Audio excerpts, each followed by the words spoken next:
not here, what's the point of paying my tithes? Whatever. But when you are zealously attached, do you understand? No matter where you are, your church is Deliverance Church, Kikuyu, and that's it, period.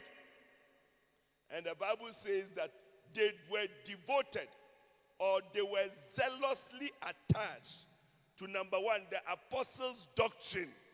Whatever Pastor Elijah has been teaching you, do you understand? They were attached. You love the messages. You love what he preaches. They were attached to the apostles' doctrine. And I said, what is an apostle? Apostle is somebody who has been sent to you. And once he's the one who has been sent to you, you understand? You have to be attached, zealously attached to his, whatever he's saying here. And to fellowship, which means that whatever he's organizing, whatever fellowship he's organizing, all right, you are attached to it. And to breaking of bread means that happy occasions, you are attached. And to prayers, Acts 2:42, brother, all right. And the Bible says that, and the Lord added to the church daily. May this church grow daily. Yes. You know, a church can grow daily if the people are attached to the church. Because how can a church grow daily when the church is not organizing an event? It's because when you have members who are very zealous and attached, they can't stop talking about their church, even when they are at work. Every day, you have somebody from Deliverance Church, Kikuyu, telling somebody that, look, this Sunday, I'm coming for you. You should come and hear my pastor preaching. You will be so blessed. You will be so happy. Hey, my pastor is very anointed. You ask somebody at your workplace, hey, so you mean you have not heard of Elijah Commey? And you live in Nairobi and you have never heard of Elijah Commey? Hey, half of your life is gone. You don't know it, but yes, and that is how that, and so that people will get tired of even say, okay, this Sunday I want to go and see this Pastor Elijah Commey every day. You are talking about this Pastor Elijah. I'm going this Sunday. Do you understand? And when they come on the Sunday, you meet them outside. You say, did you see I tell you? Did you see the power and the anointing that the man was preaching with?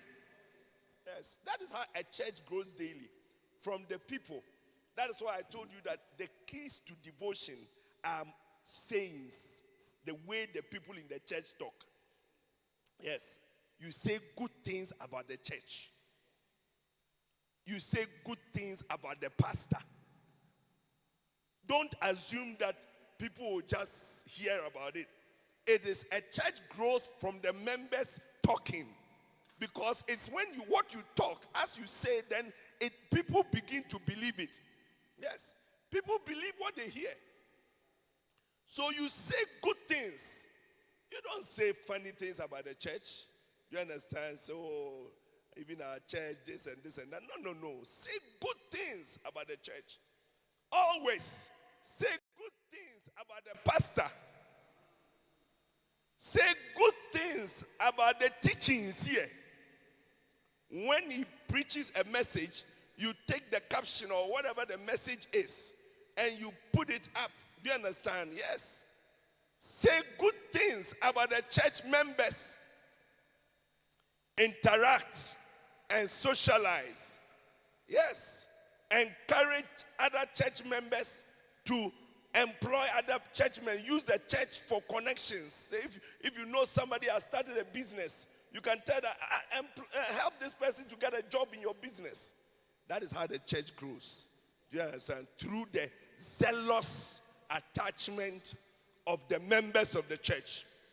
You know, anything where people are not attached very much, do you understand? You know, you can see that after some time, it begins to disintegrate. I mean, almost like it has problems. I think you can see that there are some political parties who are having problems, because I wonder whether the people who were with them were attached zealously. I think that they were only there hoping that they will win. Do you understand? But now that maybe they didn't win, how many of you have seen some people in the news? Do you understand? That they were not zealously attached to whatever political party they were shouting about. Because we see them going in a straight queue to the State House, greeting, laughing, taking pictures. That is what you see. And when you have church members who are not devoted, which means zealously attached, if another church, you understand, comes to start nearby, or some other man of God, whatever, you see them drifting and drifting and drifting. But a mega church cannot grow that way. A mega church demands devoted members. That is our church. No matter the church that comes next door or anywhere, we are not going anywhere. Are you understand what I'm saying? So I believe that Deliverance Church in Kikuyu is raising a generation of devoted members. Oh, I can't hear you, amen. I said devoted members are rising up in Deliverance Church Kikuyu. Yes, we are zealously attached to our church, to our pastor, to our pastor's preachings, to the fellowship in the church. Our friends are in the church. Our children play with each other in the church. Yes, everything is within the church. And that is why sometimes mega churches, sometimes people accuse them that they don't interact. But it's not like they don't interact. It's just that when you are zealously attached to something, you just find yourself always with those people. It's not that it's intentional. So even when we say, marry within the church, it's not because we are against people marrying somebody from another church, but it's like we are always together. So it's the person you are together with that you are likely to see. Where are you going to? Because we don't go anywhere. Where are you going to see somebody else? If you are zealously attached to this church, it's the sisters in this church that you see every Sunday. You understand? As they are standing there singing, you see the hips moving, say, my Lord and my God.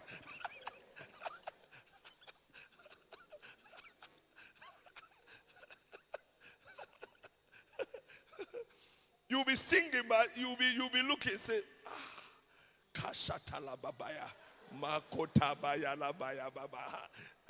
Where else do you want to go and find your wife? You find your wife here in Deliverance Church, Kikuyu Road. Yes. I hear you go home. So the next one is to be what? Permanent. All right? And the permanent, I told you that is a mind. You see, it's a mind.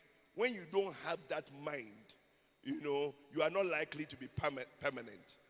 And that is why the scripture says in Philippians 2:5, let this mind, do you understand, be in you. So there can be a mind that is in you when you are in a church that I am here for a while, or I'm here maybe till I travel or I go somewhere. But you can also be in the church and have a mind that me, this church, I'm sure this is where I will die. I have no mind that I can ever be in any church. Are you understanding what I'm saying? Once you have that permanent mind, then you can see that. And I told you that, there are many reasons I gave you yesterday why you must have that kind of mind. Why? Number one, you are it's a family. Which means that in a family, you can sometimes have issues. You can quarrel with your brother. I told you yesterday how I nearly fought my big sister. I told her, I told her, this is your last day on this planet. You are going today. Over a bowl of rice and stew. But since that time, it was a major quarrel in the house. But she's my sister. Are you understanding what I'm saying? So the fact that somebody has offended you in a church does not mean that you have to go and join another church. A family, every family. How many of you have had problems in your family before? Biological family, your brother or your sister, you have quarreled with them. Do you understand? Did you change your name after? That you are no longer a member of this family? No. A family is forever. All right? You are part of a garden. Deliverance Church Kikuyu is a beautiful garden. And you are planted here. Do you understand? You are part of the beauty of the church. And that's why when people leave the church, it changes a lot. Do you understand? Even recently, I heard that, one of my praise and worship people was thinking about leaving the church. And the person didn't come for a few weeks. And I was just looking at the person's pot. Do you understand? That it doesn't look the same. Do you understand? Because the person is part of the beauty of even the worship team. And that's how you must think, that a church has different flowers, and you are one of the beautiful flowers. If you are not there, if you are not there, what's going to happen? You understand? And that is how you must think. All right? You are part of a tree, which means that if you break off, you will perish. If you break off, you will die. If you break off, you will not get the nutrients that are needed to keep you going in your Christian life, because you are part of a tree. You are part of a building, isn't it? So you can't move. It's like these pillars I shared with you yesterday. They can't decide that. Do you understand? They are annoyed because these two pillars in the front are the only ones who have been painted. So they don't. You see, this pillar can be telling this other pillar here that, Pastor Elijah doesn't value us. He doesn't think we are important, because when he sits, he doesn't see us. When he sits, you understand, he doesn't see us. He's only seeing the front. So he has taken his time to go and buy nice purple paint, painted our two brothers here. It's like they're the only pillars in the house. He has even gone to buy flowers to put it by them to let everybody see how important they are. But actually, we are the ones supporting the main building. So we are deciding to move. No, that is no. You are part of a building. And parts of buildings don't move. Otherwise, the building will collapse. So from today, be permanent. Knowing that your leaving of this church is like you are saying the church should collapse on top of Pastor Elijah. Are you understanding what I'm saying? So it is very, very, very important to be permanent, so that you can see the fruits of your labor. As you have labored in this church for many, many, many years. Why do you want to leave? When it is time, do you understand? One day to enjoy the beautiful mega church, cathedral, painted, tiled, car park, children's church. Why do you want to? When I was a missionary and I had my church above a shop, in Kiriaga Road. Place wasn't nice at all. But I remember there was a girl who joined our church, a bit of kind of upper class girl and all that. And then one day she told us that, look, she cannot be in the church because she needs a church that has a building where she can have her wedding. Do you understand? A building where she can have her wedding. And she cannot have her wedding above a shop. A church that is above a shop. And she left. But you see, when she left, not long after we moved to our cathedral, beautiful, state of the art with lights and all that. I don't even know where she is, whatever. But it's like, she didn't see the fruits of it because she was very committed. But just for that reason alone, do you understand? I'm here to tell you that the greatest days of Deliverance Church, they are ahead. The time we will have branches of Deliverance Church, Kikuyu Road in London. Oh, you don't want to go to London. Where do you want to go? Okay, in Kitui. You want to go to Kitui? No, you want to go to London. Okay.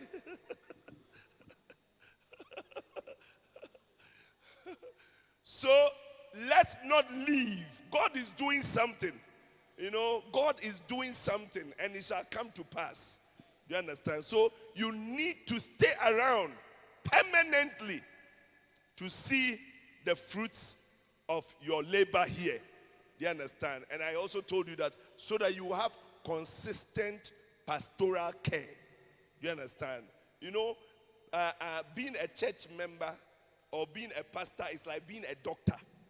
Do you understand? The longer you have been with one doctor, the better he knows you and can take good care of you. Many people that go around moving from church to church, they have a lot of problems because you go to a place, do you understand? the pastor doesn't know you. He will even give you, you see, when somebody doesn't know you, he will even give you advice that can kill you. Because he doesn't know the real problem. But if you have been with Pastor Elijah for a while, he knows everything about you. Even when you are crying, he knows that after 3 minutes you start laughing. Because that's how you've been behaving. That's how you've been behaving for a long time. He knows everything about your marriage. He knows how you met. He knows the issues about your life. Do you understand? So he knows what best advice, even when he's praying for you. Do you understand? He knows how best to pray for you. Because he knows what you are going through. He knows what is happening concerning you. Like our bishop, Bishop Dag.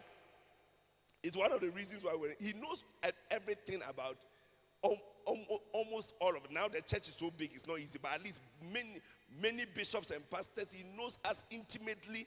He knows even our medical issues.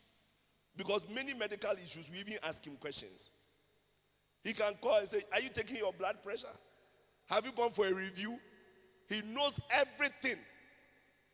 And that's why you must stay here for a long time. Don't be moving around. Don't be moving around from place to place. The only person in the Bible who was moving around from place to place, who is he? The devil. Do you understand?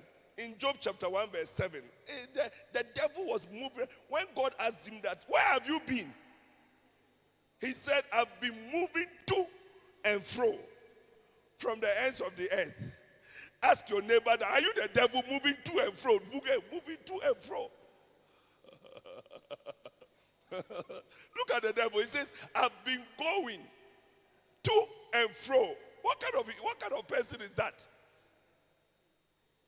Anybody who is not permanent and established in one place, I've shown you who you are like. And I don't think you want to be like the devil, moving to and fro all over the place.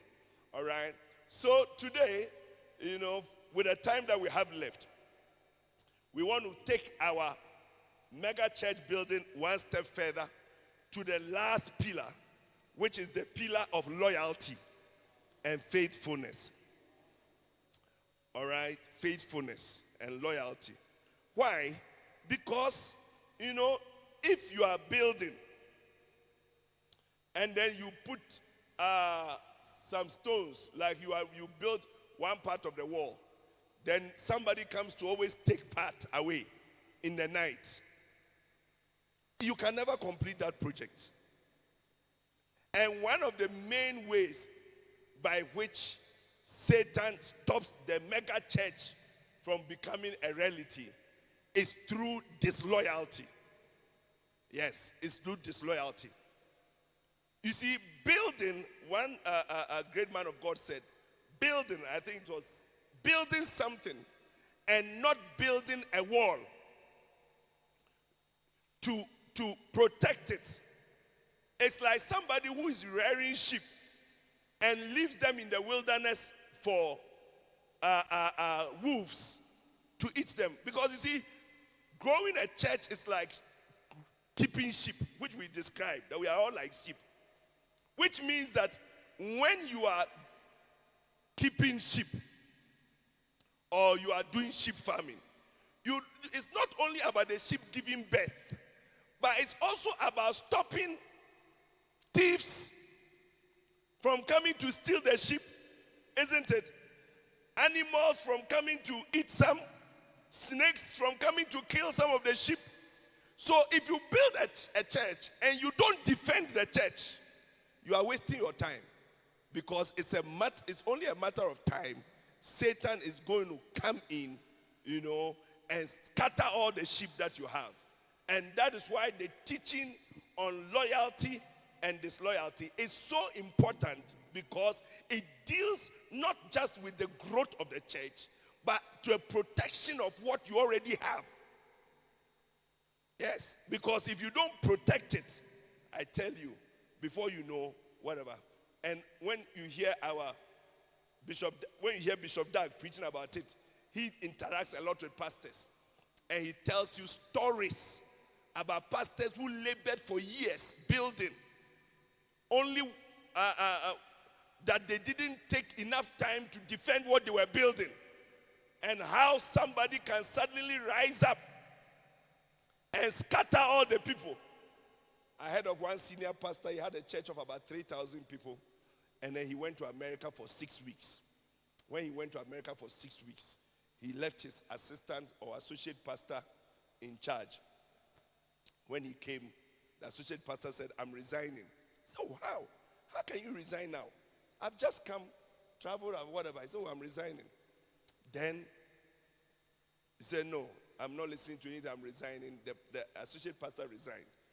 Can you believe that when the associate pastor resigned, by the next Sunday or the next Sunday after, there were only, I think, 23 people left in the church. A mega church that has been built. When he left, the man has been speaking to the people. He had already organized a new place where he was going to do his church. And he had carried everybody there. So, you see, to build a mega church and not understand how to defend it, yes, it's one of the mistakes that can be made. So we are going to also now understand what it means to defend Deliverance Church here. Yes. We are all going to have the knowledge of loyalty and the understanding of loyalty and the culture of faithfulness, so that anybody who rises up talking any type of nonsense will not have any type of impact in this church. Anybody who you goes around criticizing, saying whatever, we'll come to that when we come to the culture of allegiance. Anybody who rises up murmuring about Pastor Elijah and whatever, people say, no. We know about your type of people. And we don't entertain it here in Deliverance Church. Complaining, murmuring, saying bad things, that we don't entertain this, whatever. And those type of people, we clap for them to go away. Away.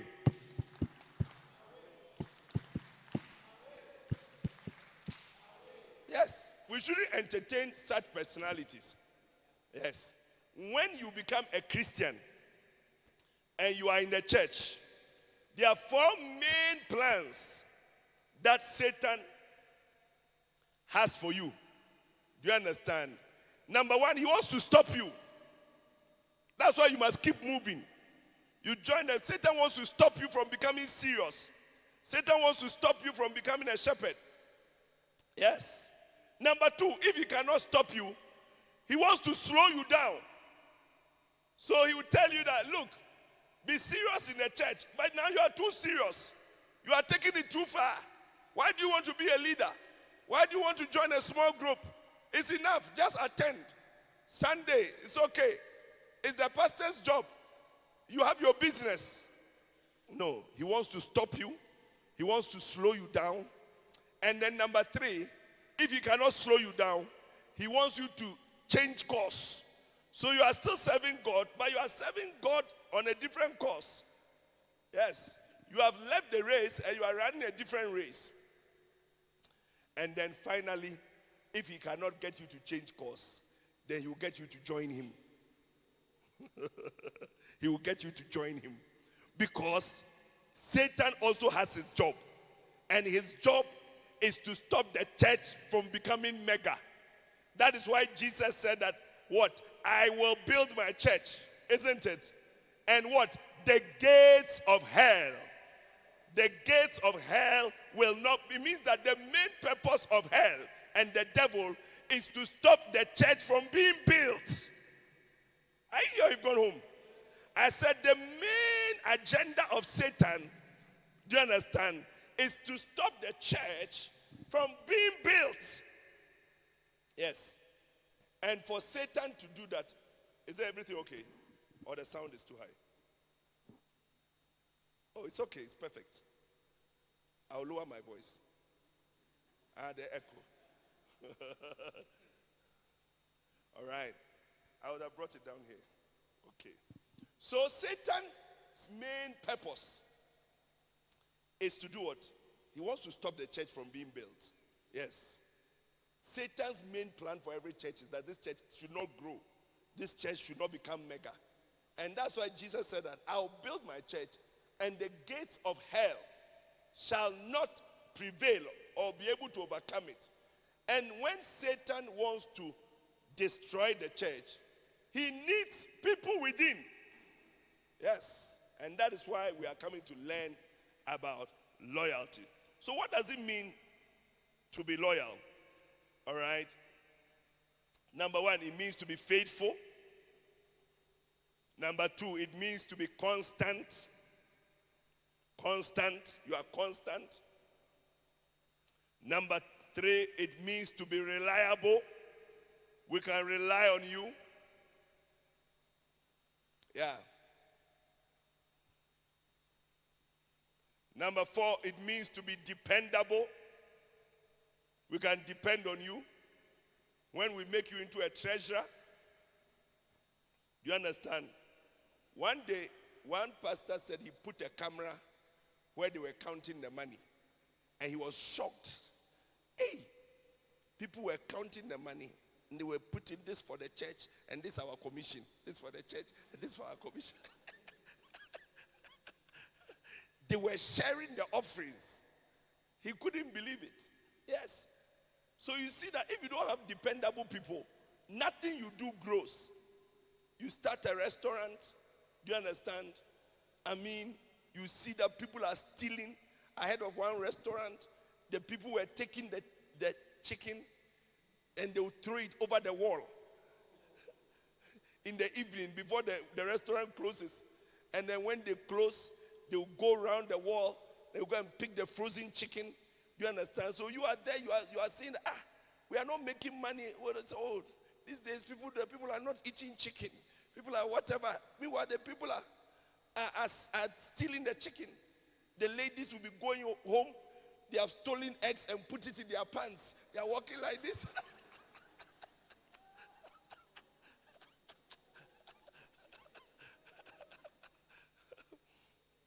Yes. They have put the eggs in their pants and they are walking like this to take the eggs home. So you realize that nothing works if you dependable, reliable people. Yes. One guy had a pharmacy shop. The pharmacy shop was not doing well at all. Do you know what the people were doing? When people come and buy the medicine, do you understand?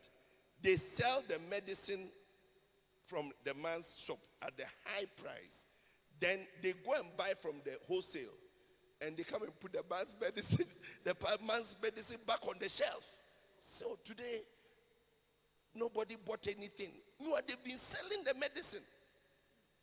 And then go and buy from the warehouse. Then they come and put whatever. And the man is there paying the rent, doing anything. So nothing works when you don't have loyal people. All right? So it means to be reliable. It means to be dependable. It means to be staunch. And one of the things that the meanings of the word loyalty I like most means that you are unchanging. Do you understand? If you can, we can have members who will not change. Because many people change when circumstances change. Maybe you are now a committed member of this church and all that. But what happens if tomorrow you get some government appointment? Now you are now the PS or the CS or the DS. I don't know whichever S you have become. Then it's like now you are feeling too big to come here and say, oh, now I want to maybe go to, a church in Lavington or some kind of posh place or somewhere, you know. So when you are loyal, you don't change. You are the same. And you see, I'm not even teaching just loyalty in relation to the church only, but it's a character trait you must have. That you are a dependable person. You are somebody that when you say something, we can trust you. And we see that in relation to God, you must be loyal to God all the days of your life, no matter the difficulties. Yes, when Shadrach, Meshach, and Abednego were going to be burnt in fire, they said that they told the king that our God whom we serve is able to deliver us. But even if he decides that he will not deliver us, let it be known unto you that we will not serve your God. It means that we are committed. Our God can count on us. And God was so proud of the guys that they were willing to die that he sent Jesus Christ to join them in the fire. When the king Nebuchadnezzar came, he said that, were there not 3 men that we threw in the fire? How come I see 4 men loose walking in the fire? Yes. So you must be loyal to God. Yes. You must be loyal to your word. You can't be telling Pastor Elijah, I am with you, and then suddenly one day you say, I've changed my mind, and whatever. Once you say I'm with you, your word must mean something to you. Yes. The Bible says in Psalm 15 verse 4, that who shall dwell on the holy hill of God? He that sweareth to his own head and changeth not. It means that it's like you say something, and because you said it, that you are a member, you wrote your name and you said you are a member of Deliverance Church Kikuyu. No matter what, you said, this is what I said, and I will stick to what I said, and I'm with you. Yes. That is what why we read a story of Jephthah, and it's so impressive because this is a guy who made a promise to God. He said, Lord, if you take me to battle and I win that battle, when I come back, I will sacrifice anything I meet when I come. Unfortunately for him, he never thought that he was going to meet his only daughter. But when the daughter came out, he said, my God, you have really troubled me. But he told the daughter, I have opened my mouth to the Lord and I cannot go back. It's like I have made a promise. But you see, not many people are like that. But we need more people like that. Who say that our church is Deliverance Church Kikuyu. My pastor is Pastor Elijah Commey. No matter what, this is where I am. No matter what issues come up and all that, this is my church. He does swear it to his own head and then change it not. So loyalty runs across many things. Yes. It even runs. And that is what marriage means. Do you understand? Because many times after you marry, you see, before you marry, you don't know much about the person. It's almost like you are doing a jackpot. Then you pick it. When you pick it, it's like a jackpot where there's a string attached, and the main thing is under the box. It's when you take it home. Say, what? This is what I got. But is it because you made a promise?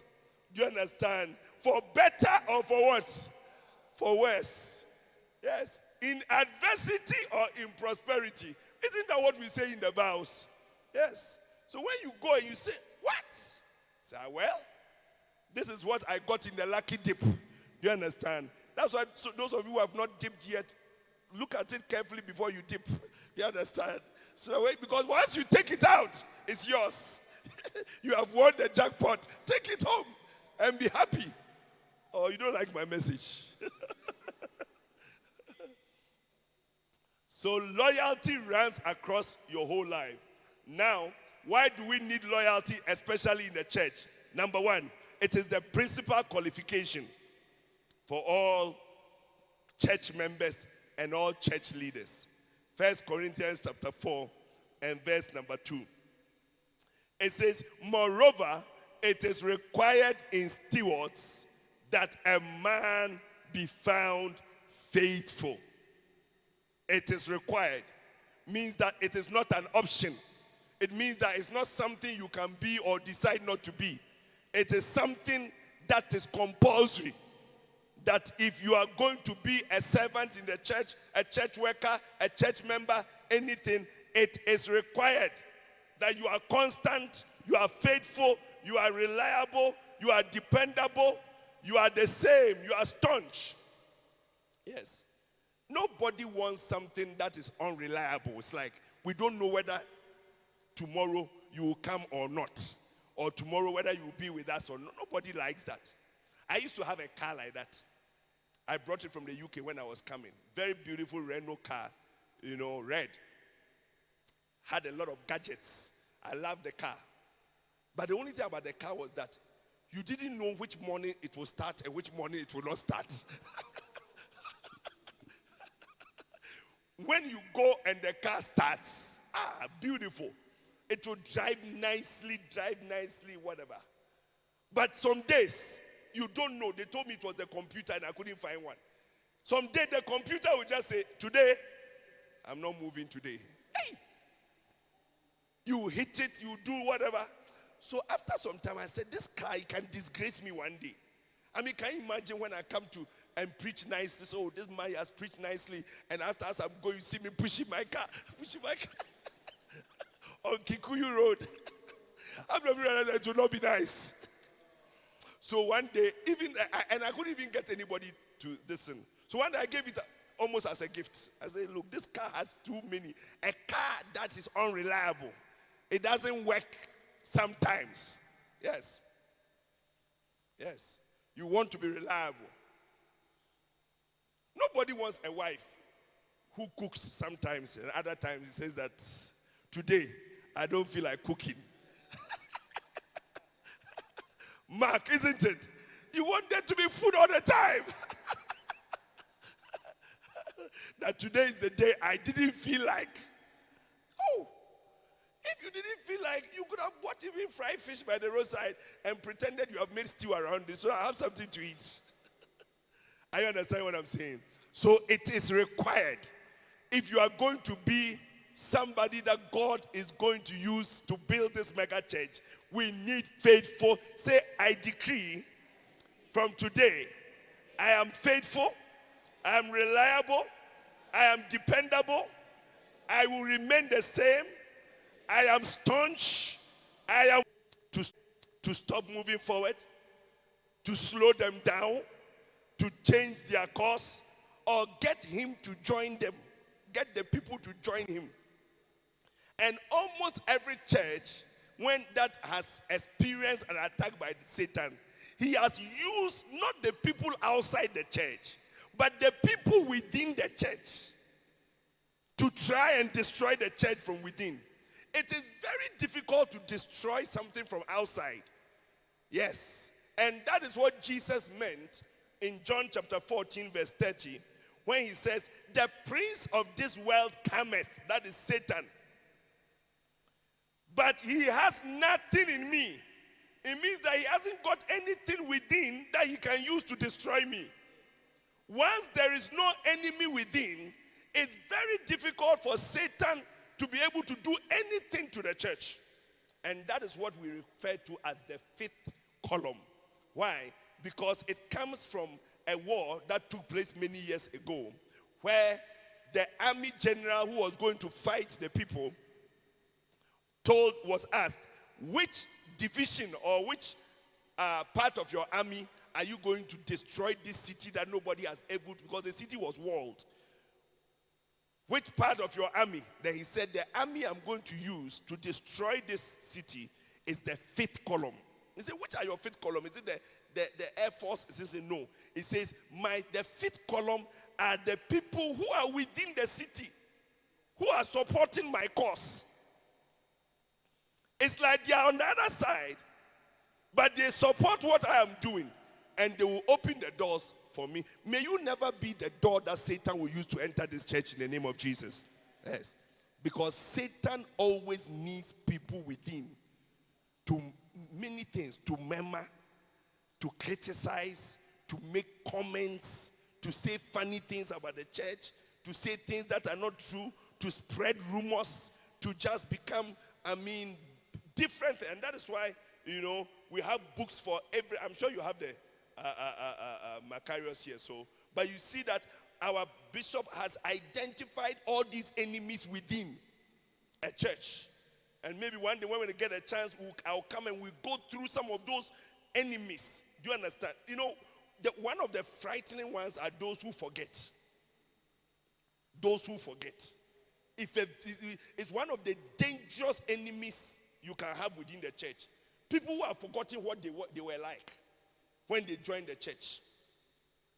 People who have forgotten how their life was a wreck and one day Pastor Elijah preached and their lives turned around. People who have forgotten how they were encouraged, how they were spoken to, how they were helped. Recently, one pastor who rose up against me, he went on Facebook saying so many things.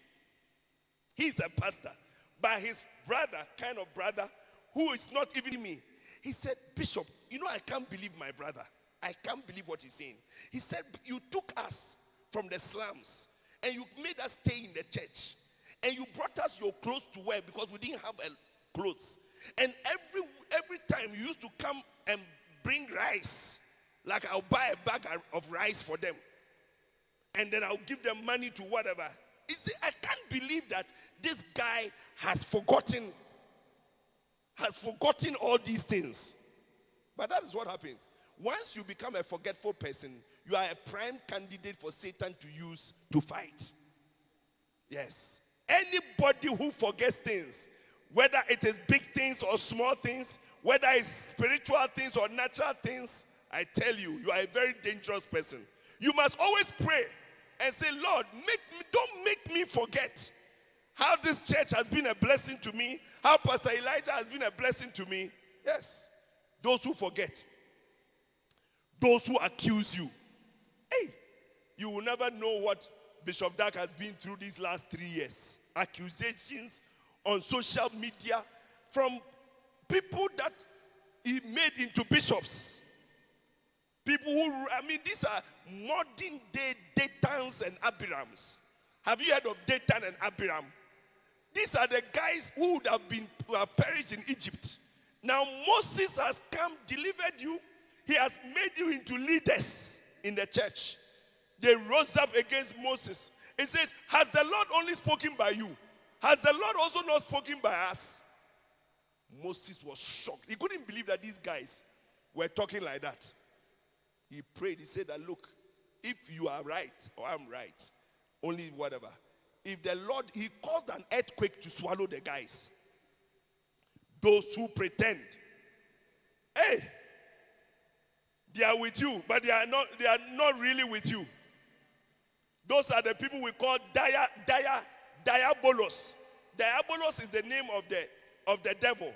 What does diabolos mean? It means somebody with two tongues. When you are in the church, you are always nice. Oh, Pastor Elijah. It's Pastor Elijah. Do you understand? And when you go home, you are somebody else. And many people can be pretenders. I always tell my church members, sometimes when I call and they don't know it's me, especially the ladies, their voice is different. Do you understand?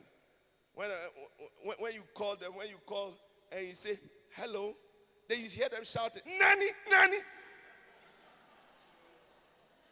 Nani, Nani. Then when I say, oh, it's Bishop. Oh, Bishop. Oh, Bishop. He says, hey. Oh, suddenly the voice becomes very soft. Oh, Bishop. How are you, Bishop? Oh, I wanted to do something for me. Oh, Karibu Bishop. Hey. Everything or whatever. But before they know it's Bishop, you hear, you say, hey, this person, is she a headmistress or something? Nani.